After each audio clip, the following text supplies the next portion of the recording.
এবং আজকের এখানে যারা উপস্থিত হয়েছেন এবং যারা উপস্থিত হবেন প্রতিমধ্যে আছেন, সবার জন্য শুভকামনা অবিরাম। আপনারা জেনেছেন আমি জুলাই অভ্যুত্থানে গুলিবিদ্ধ হয়েছি। আজকে একটা মজলুম জাতির সামনে দাঁড়িয়ে আমি এক মজলুম কথা বলতেছি। এটা কোনো নির্বাচনী জনসভার বক্তব্য দিব না।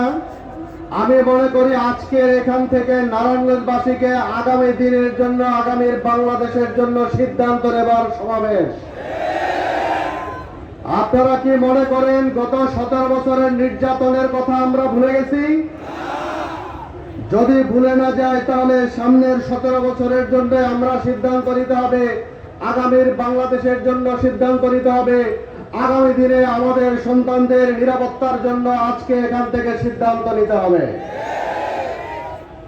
আজকে যে মাঠে আমরা বসে আছি, দায়িত্বহীন কণ্ঠে বলতে পারি এই মাঠের চাঁদাবাজি নিয়ে, এই মাঠের মাঠ বটরা নিয়ে, এই মাঠে অনেক ভাই স্বপ্ন নিয়ে এসেছিলেন, লাশ হয়ে ফিরে গেছেন এই মাঠ থেকে। আজকের এই মাঠে অনেক শ্রমিকের লাশ গুম করার মাঠ, যেখানে বসে আগামীর বাংলাদেশের জন্য, আগামীর নারায়ণগঞ্জের জন্য আমরা সিদ্ধান্ত নিতে বসেছি।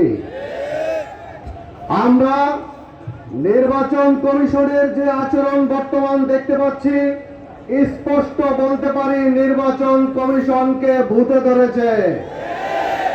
তিনি ভালো মানুষও চিনেন না, তিনি পাগলও চিনেন না।